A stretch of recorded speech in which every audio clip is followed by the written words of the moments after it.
Et nous revenons avec l'actualité du Covid-19 et nous sommes avec le professeur Luc Montagnier. Bonjour. Bonjour. Et merci d'être avec nous. Faut-il le rappeler, vous êtes prix Nobel de médecine et c'est vous qui êtes à l'origine de la découverte du VIH. C'est une longue histoire, mais intéressante aussi pour l'actualité, parce qu'on a une expérience de choses qui se sont passées, qui ont été très difficiles à contrôler là-bas à ce moment-là. Et ce qui a permis de trouver la vérité, c'est comme aujourd'hui. Alors ce qui m'intéresse ce matin, c'est que vous travaillez en ce moment sur le virus. Nous sommes d'accord. Je travaille, mais pas forcément au labo, puisque on travaille sur ordinateur avec un collègue, et puis c'est tout. On n'a pas d'expérience, on peut dire, mais l'expérience vient de la maladie elle-même, de toutes les mesures qui sont faites actuellement dans les laboratoires sur les patients. Et vous êtes arrivé à certaines conclusions. Alors, nous sommes arrivés à la conclusion qu'effectivement, il y avait eu une manipulation au sujet de ce virus. C'est-à-dire ? Eh bien, qu'une partie, je ne dis pas le total, n'est-ce pas, mais il y a un modèle qui est évidemment le virus classique, et là c'était un modèle surtout venant de la chauve-souris, mais à ce modèle on a par-dessus ajouté des séquences notamment du VIH, le virus du sida. Mais quand vous dites on a ajouté, qui a ajouté ? Moi je ne sais pas. Et c'est pas naturel, c'est ce que vous voulez dire ? Non, ce n'est pas naturel, c'était un travail de professionnel, un travail de biologiste moléculaire. C'est un travail très minutieux, on peut dire d'horloger, on peut dire au niveau des séquences. Mais dans quel but ? Dans quel but, ça n'est pas clair. Moi j'expose, si vous voulez, mon travail c'est d'exposer les faits, c'est tout. Je n'accuse personne, je ne sais pas qui a fait ça et pourquoi. La possibilité, c'est peut-être que ils ont voulu faire, on ne sait pas, on a voulu faire un vaccin contre le sida. Donc on a pris des petites séquences du virus et on les a installées dans la séquence plus grande du coronavirus. Alors je suis pas sûr de comprendre tout ce que vous dites. C'est-à-dire que dans ce virus, il y a une part de VIH ? Voilà, c'est ça. Le matériel génétique du virus est un long ruban d'ARN, n'est-ce pas ? Comme de l'ADN, mais c'est de l'ARN. Et dans ce long ruban, à une certaine place, on a fixé des séquences petites de VIH. Mais ces séquences petites ne sont pas petites pour ne rien vouloir dire. Elles ont la possibilité de modifier, par exemple, ce qu'on appelle des sites antigéniques. C'est-à-dire, si on veut faire un vaccin, on peut très bien modifier la protéine qui est exposée pour le vaccin par une petite séquence venant d'un autre virus. Mais vous êtes certain de ça ? Parce qu'on a dit que le bruit a couru, que c'était d'une origine humaine, finalement. Et ça a été ensuite réfuté par la plupart des autorités scientifiques, quand même. Il y a quand même une volonté d'étouffement, si vous voulez. Les travaux, nous ne sommes pas les premiers. Un groupe de chercheurs indiens, très, très renommés, avait publié la même chose. On les a forcés à rétracter. Et on les a forcés comment ? C'est-à-dire, c'est annulé. Il y a, si vous regardez leur publication, vous avez une grande bande annulée parce que... Mais ce que vous dites là, la plupart des scientifiques disent le contraire, quand même. De moins en moins. De moins en moins. Si vous voulez, ceci est arrivé au début de cette année et on voit de plus en plus de travaux qui suggèrent. Mais moi, je suis, on peut dire, hors d'âge. Je suis prix Nobel et je peux travailler librement. J'ai donc aucune pression sur moi qui peut agir. Ce que vous dites, je fais le lien avec ce qu'a dit le président Emmanuel Macron, qui évidemment a un devoir de réserve infiniment plus important que vous, par définition. Et qu'a-t-il déclaré au Financial Times ? Il a dit « Il y a manifestement des choses qui se sont passées qu'on ne sait pas ». Bon, ça c'est le premier lien que je fais. Le deuxième lien que que je fais, c'est avec Mike Pompeo, le chef de la diplomatie américaine, qui a dit « Nous menons une enquête exhaustive sur tout ce que nous pouvons apprendre sur la façon dont ce virus s'est propagé, a contaminé le monde et a provoqué une telle tragédie. » Et les États-Unis ne semblent pas exclure que le coronavirus provienne d'un laboratoire chinois à Wuhan et évoque une enquête pour faire la lumière sur son origine. Tout ça date des dernières heures. C'est le chef de la diplomatie américaine, Mike Pompeo, qui était interrogé mercredi soir sur Fox News, sur un article du Washington Post qui affirmait que l'ambassade des États-Unis à Pékin avait alerté le département d'État américain il y a 2 ans sur les mesures de sécurité insuffisantes dans un laboratoire de Wuhan qui étudiait les coronavirus chez les chauves-souris. Monsieur Pompeo a été questionné également sur les informations de Fox News selon lesquelles plusieurs sources pensent désormais que le Covid-19 actuel, signalé pour la première fois justement à Wuhan en décembre, émane de ce même laboratoire, même s'il s'agirait bien d'un virus naturel, pas d'un agent pathogène créé par les Chinois, et que sa fuite ne serait pas volontaire mais due au mauvais protocole de sécurité. Voilà ce qui s'est dit. Mais bien sûr que il faut se méfier. Mais oui, j'entends bien. Et après, on vous interrogera sur la manière dont vous travaillez aujourd'hui pour arriver à ces conclusions-là. Yvan Rioufol. Ce que vous annoncez est énorme. C'est une bombe nucléaire, si je puis dire. Mais je voudrais, pour bien être sûr d'avoir compris, cette trace de VIH ne peut pas résulter d'un croisement naturel, enfin, ou d'un croisement, en tout cas, entre espèces animales et humaines. Ça ne peut être que la main de quelqu'un d'autre, la main d'un homme. Absolument. Il y a dans cette affaire une concentration, si vous voulez. Vous avez un long ruban, il y a 30 000 bases, si vous voulez, 30 000 signes qui portent le matériel génétique. Et tout est concentré dans les 30 000, dans 1000 bases, même moins de 1000 bases. Donc, qui a attaché des petits morceaux, il y a une partie de ce génome donc, qui est faite en fait du VIH. Mais est-ce que par exemple, il y a une majorité de séquences du VIH. Est-ce qu'on le voit? Oui. Ça se voit comment? Par la séquence. On a un matériel très simple. C'est un système informatique qui permet de repérer une séquence que vous cherchez. Non, mais si je dis, par exemple, pour que les choses soient claires, si je dis du VIH dans le Covid, est-ce que c'est exact ce que je dis là? C'est exact, mais ça ne veut pas dire qu'il y a assez de VIH pour faire une grande protéine de VIH. Il y a assez de matériel pour modifier ce qu'on appelle un site antigénique, c'est-à-dire modifier un peu la protéine du coronavirus pour la faire reconnaître par le système immunitaire comme VIH. Mais les conséquences sur le VIH, qui est une maladie extrêmement grave et avec les conséquences que l'on sait, les conséquences pour ceux... Et alors là, moi, je fais très attention forcément à ce que je dis, parce que je pense à ceux qui ont eu le Covid-19. Et vous pouvez évaluer aujourd'hui les conséquences. Il serait intéressant de regarder, de voir s'il y a des anticorps produits chez ces patients contre le VIH, contre une protéine du VIH. Ça serait intéressant à faire. Et est-ce que, à votre connaissance, est-ce que vous savez si le professeur Raoult, qui est donc un des spécialistes mondiaux de cette affaire-là, a eu également ce traçage en vue, a diagnostiqué, si je puis dire, cette trace de VIH, et est-ce qu'il y a des médicaments qui peuvent y remédier? Non, mais il y a eu des médicaments antiviraux, antirétroviraux contre le VIH qui ont eu un certain effet, mais enfin pas aussi bien que l'hydroxychloroquine. Donc ça a été abandonné maintenant. Et permettez une autre question. Tous les soupçons se tournent en effet vers la Chine. Et le président de la République a repris cette thèse, disant en tout cas que la Chine avait menti sur la gravité de l'épidémie, en tout cas au début, dès le mois de janvier. Mais est-ce que vous ciblez également la Chine et un laboratoire chinois dans le fait que cette sorte de terrorisme se serait produit? Parce que en fait là, on est dans un autre monde. On est dans le monde du terrorisme bactériologique. Pas terroriste, parce que ce serait pour créer un vaccin. C'est accidentel. Oui, voilà. Là, non, attendez, est-ce que ce serait accidentel? Non, j'ai comris que c'était volontaire et non pas accidentel. Oui, mais vous avez créé un vaccin.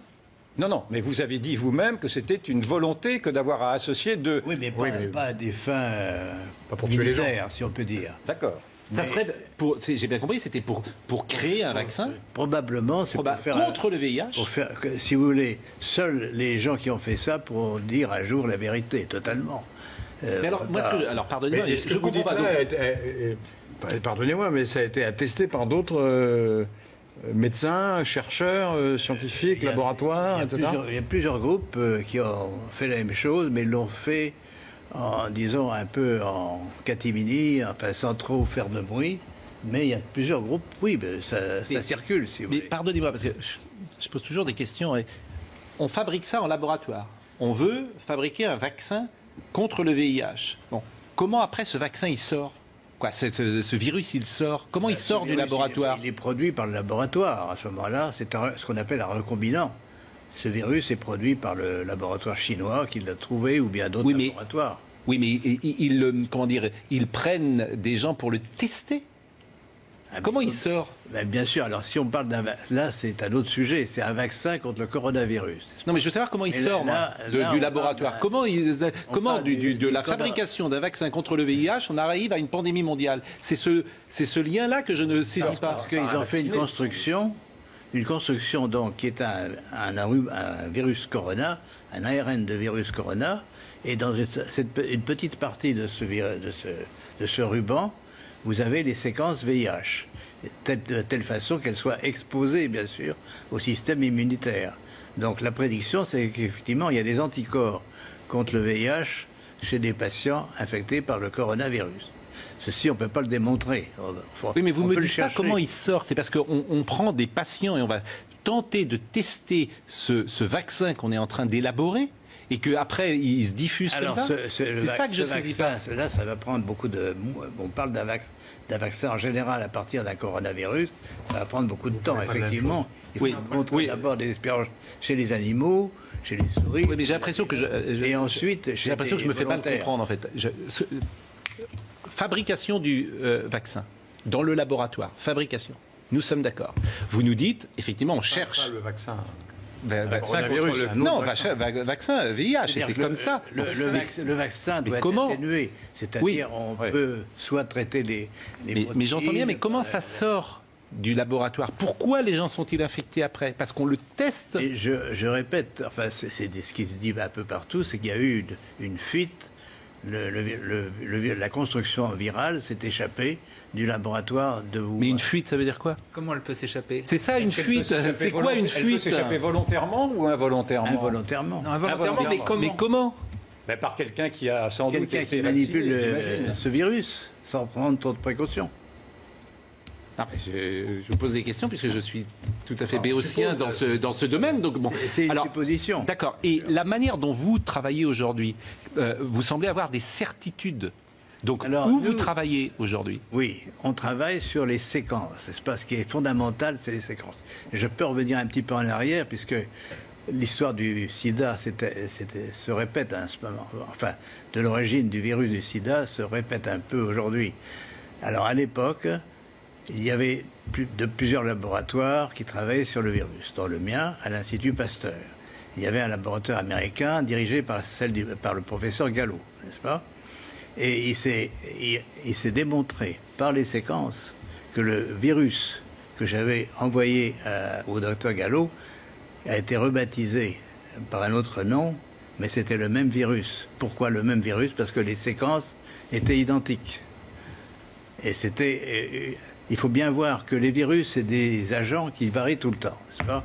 Et surtout les virus avec de l'ARN, il y a toujours des mutations. Je vais y revenir parce que c'est très important pour l'explication de l'épidémie aujourd'hui.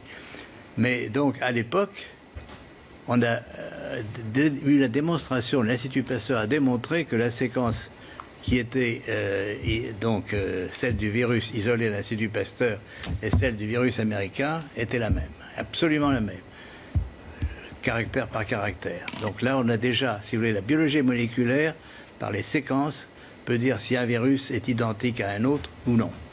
D'accord ?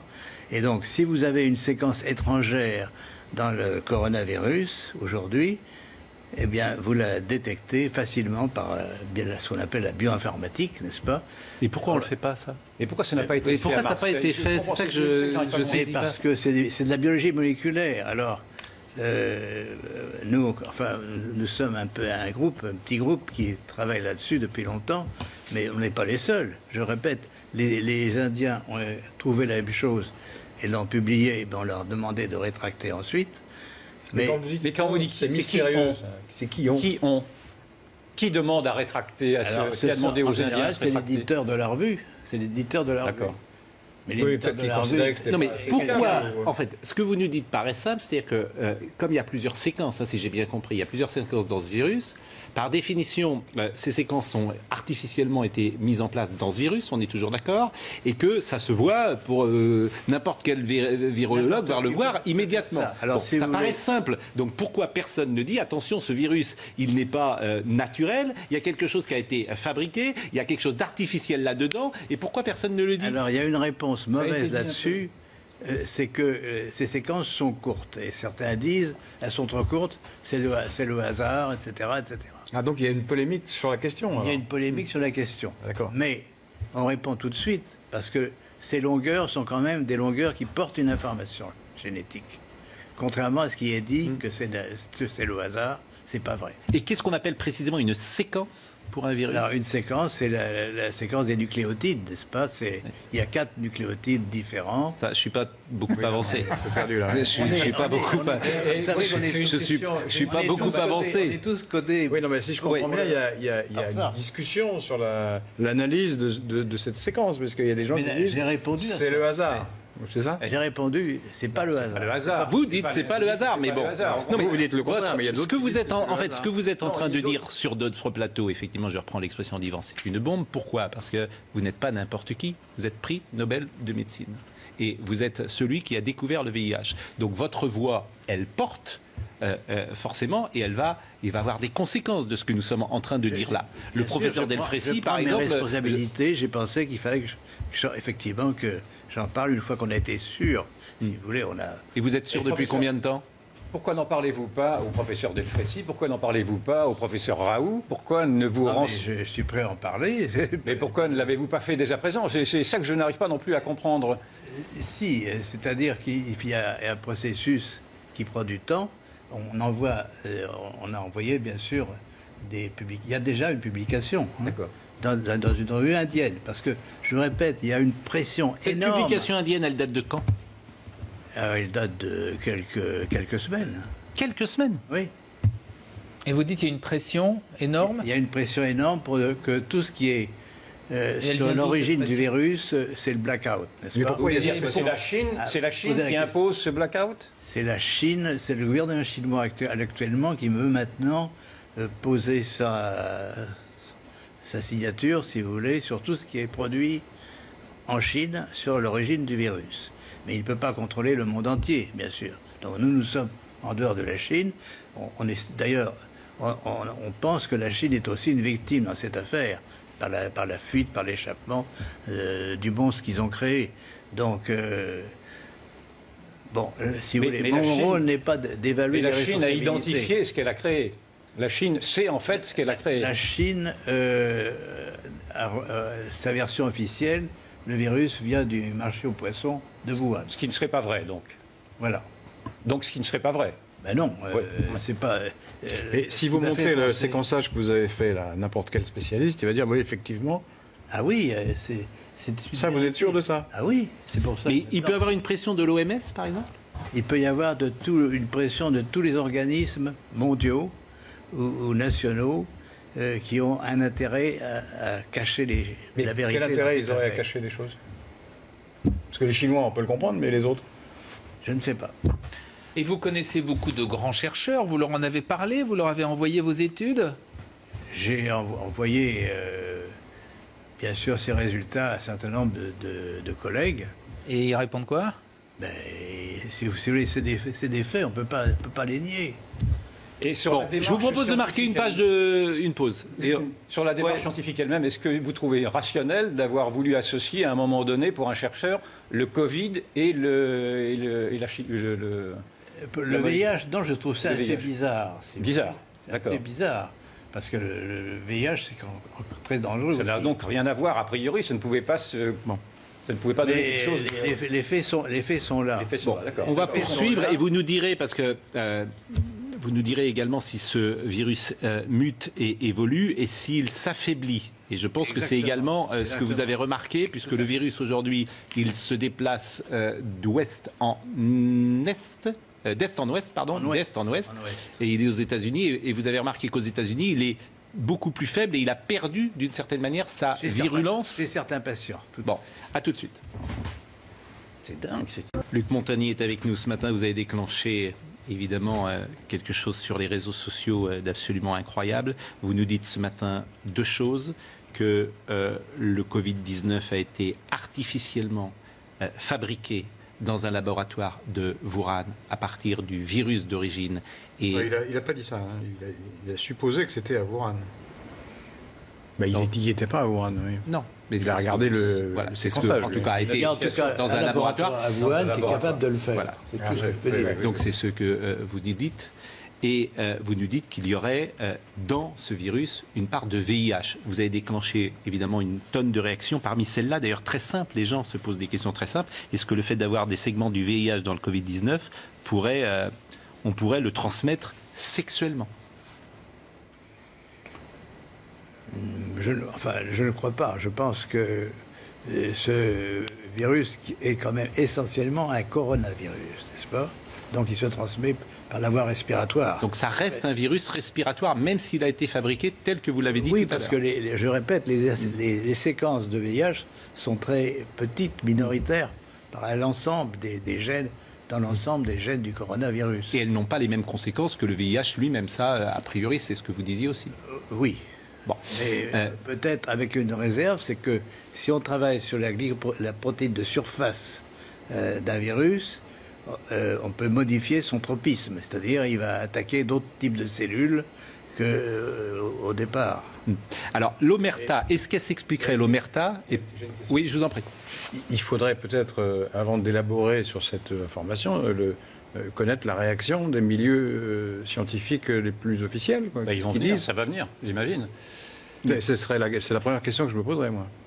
Mais par définition, à l'heure à laquelle nous parlons, ces milieux sont en train peut-être de découvrir ce que vous dites. Nous avons les... Parce que s'ils l'ont caché, c'est intéressant. Nous avons les faits, et je répète, il y a une publication indienne au départ, et qui a été supprimée par la pression de l'éditeur. Alors, je vais vous poser une question. D'abord, pardonnez-moi de vous poser des questions parfois qui peuvent être jugées un peu brutales, bien évidemment. Mais vous savez, tout ça, on s'était posé aussi d'abord. Bon, et il y a aussi une part de question de béotia, mais quand vous dites qu'il y a une sorte d'omerta, est-ce que l'omerta des pays, finalement, c'est parce que tout le monde fait la même chose ?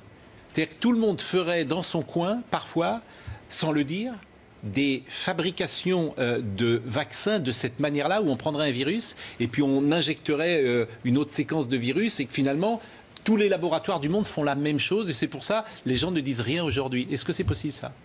Je ne sais pas si tous les laboratoires font ça, mais enfin, tout est possible.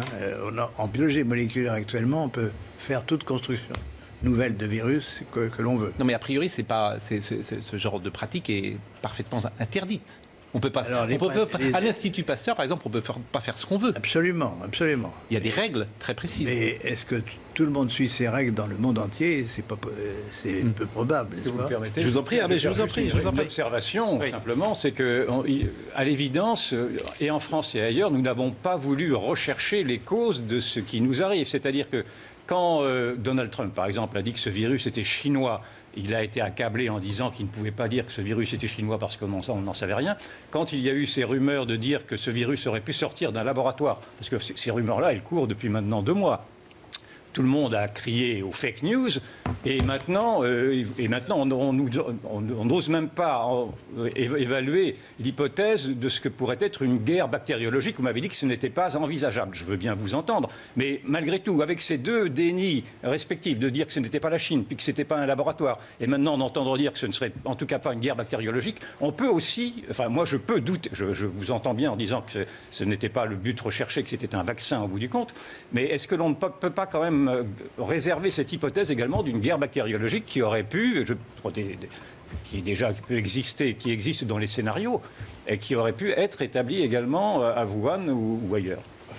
Enfin, mais je lis là par exemple qu'un laboratoire américain dit on a analysé les choses, ça a une origine naturelle. Donc il ne dit pas la même chose que vous.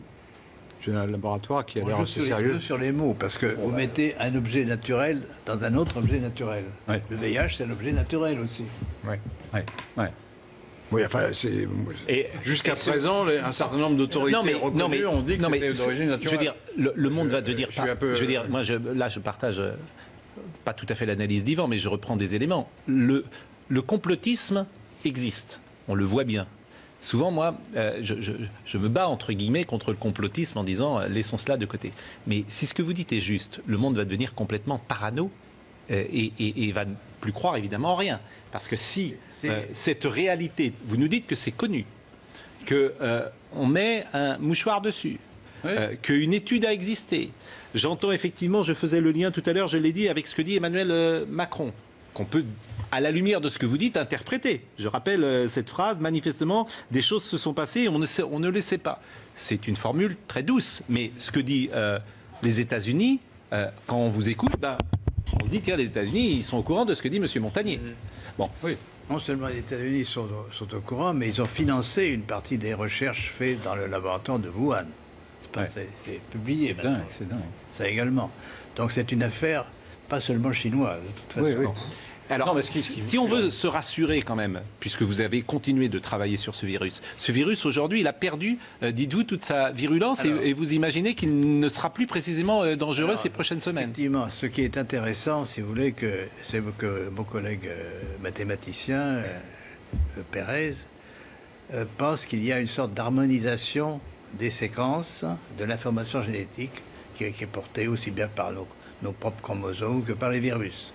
Donc, la nature n'accepte pas n'importe quoi. C'est-à-dire, on peut faire n'importe quoi à la nature, mais si vous faites une construction artificielle, elle a peu de chances de survivre. C'est-à-dire que la nature aime les choses harmonieuses, et ce qui n'est étranger, par exemple, un autre virus venant d'un autre virus, n'est pas bien toléré. Donc, ce qui se passe au fur et à mesure qu'il y a l'épidémie qui se développe, notamment aux États-Unis, où c'est le plus grand nombre de cas, il y a une évolution par des mutations, n'est-ce pas ?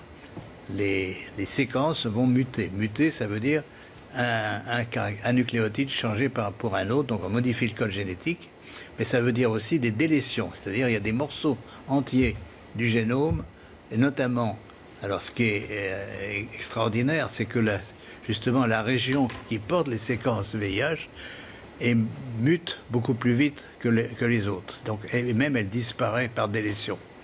Donc on a des patients dont on a isolé le virus et fait la séquence du virus dans la partie ouest des États-Unis, à Seattle, et cette séquence est presque démolie et ne marche plus. Donc le VIH est parti. On peut penser que si le pouvoir pathogène nouveau, si vous voulez, du corona est lié à l'introduction de ces séquences, que ça va disparaître.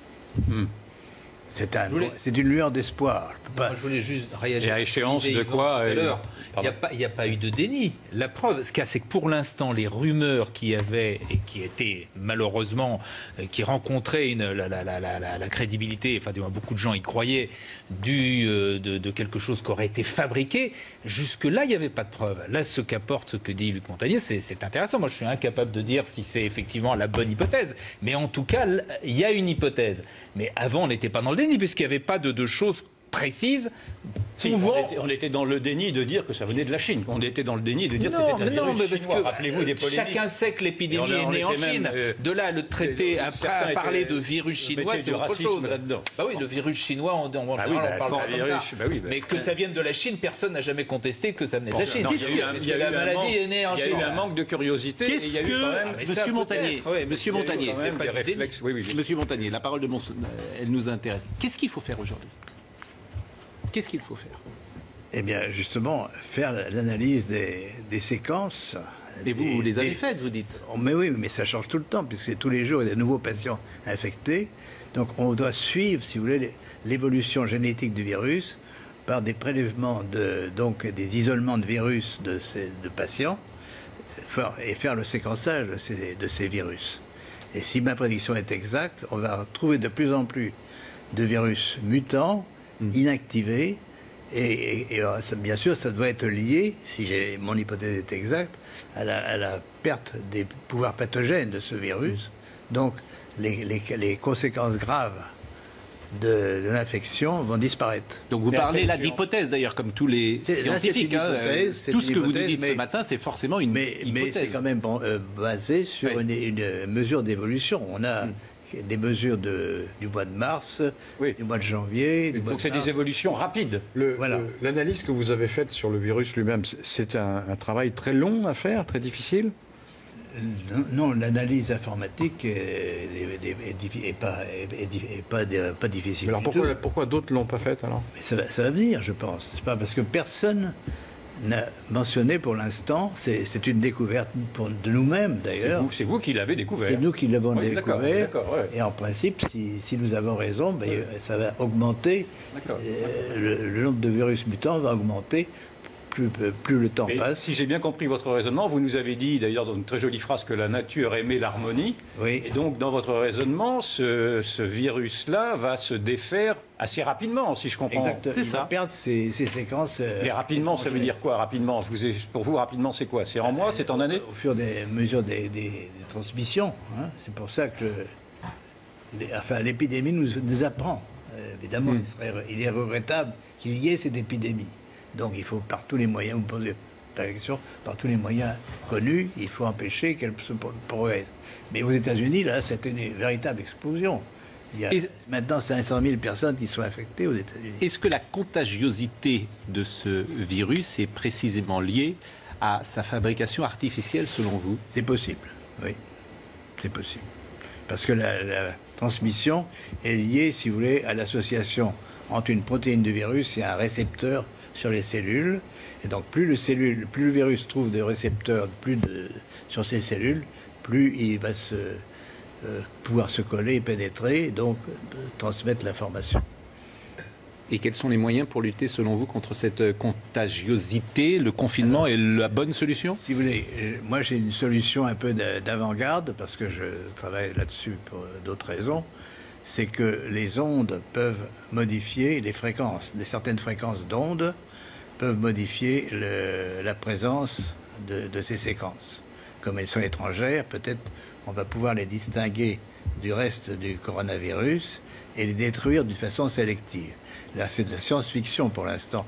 Et là, je ne peux la vérifier que si j'ai les moyens de le faire. Autrement, je pourrais... Les ondes, c'est-à-dire? Oui, parce que je ne suis pas sûr de comprendre. Qu'est-ce que vous appelez les ondes? Les ondes, ce sont des ondes électromagnétiques, n'est-ce pas?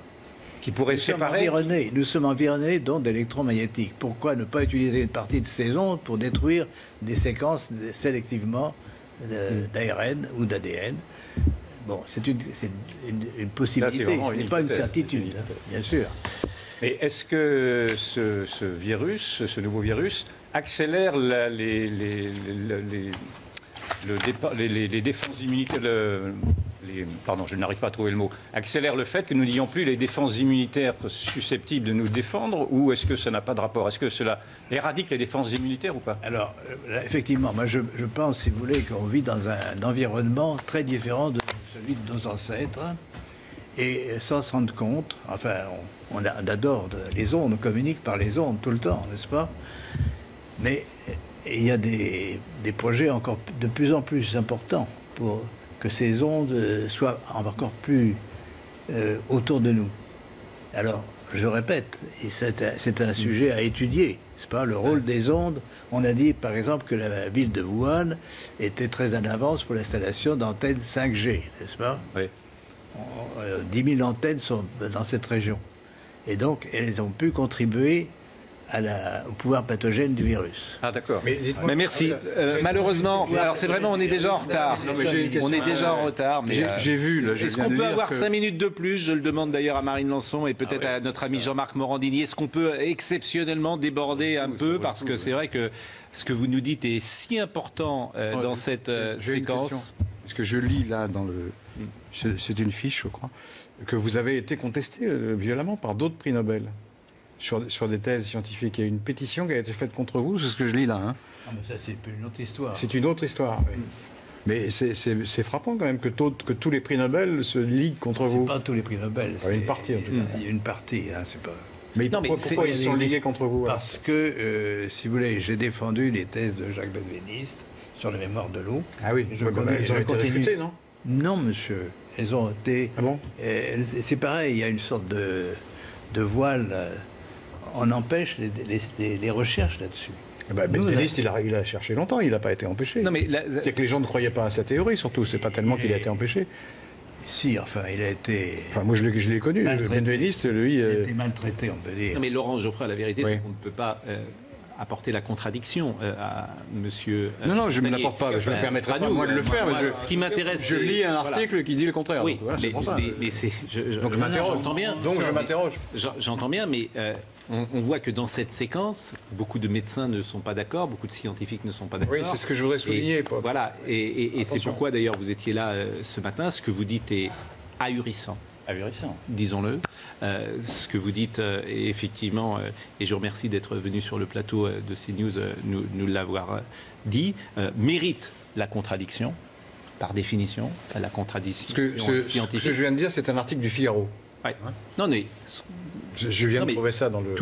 Vous avez parlé vous-même d'hypothèse, et c'est ce mot aussi que je veux retenir, comme souvent les scientifiques avancent en parlant d'hypothèse, et malheureusement, on ne peut pas continuer cette discussion, mais je ne doute pas que nous pourrons la poursuivre et vous entendre de nouveau. Ce qui vous permettez, le plus important, c'est pas l'origine, si vous voulez, c'est intéressant l'origine du virus, mais c'est surtout... Qu'est-ce qui va se passer maintenant pour nous, tous? Oui. C'est la question que je vous ai posée tout à l'heure. Je vous réponds en partie. Il y a une possibilité, une lueur d'espoir que cette épidémie disparaisse parce que le virus va s'auto-détruire. Bon, voilà. Mais est-ce qu'il faut s'attendre, et ce sera peut-être ma dernière question, à des pandémies de ce type régulièrement? Alors, il faut éviter absolument que ça se reproduise, c'est évident. Alors, donc, je crois que les règles, si vous voulez, éthiques des chercheurs, il faut que tout le monde les respecte. Et c'est des règles éthiques aussi pour les médecins. On ne tue pas par le traitement. Never non primum non nocere, je parle le latin. Et donc ça, c'est vraiment fondamental. Là, merci beaucoup. C'est terminé. Il y a une faute éthique à vouloir associer les deux. C'est fini, Yvan. On déborde déjà de plus de 5 minutes. Je vous remercie. Merci à vous de m'avoir. Mais bien sûr, c'est absolument passionnant. Votre question, vous l'avez posée. C'était quoi votre question que vous disiez? Est-ce qu'il y a une erreur éthique à avoir voulu associer le Covid au VIH? Je crois. C'était important, effectivement, d'entendre votre réponse. Vraiment, merci beaucoup, Monsieur Montagnier. Je vous remercie grandement. Merci à Marine Lançon. Merci à Annalisa Capellini qui était avec nous aujourd'hui. Merci à Stéphane Gallardo qui était à la réalisation, à Rémi, à Guillaume. Pardon pour ceux que nous devions recevoir dans ces dernières parties de l'émission, mais elle a été chamboulée. Merci vraiment à tous. Rendez-vous lundi. Merci, Monsieur Montagnier. Et que Jean-Marc Morandini me pardonne pour ces quelques minutes de débord.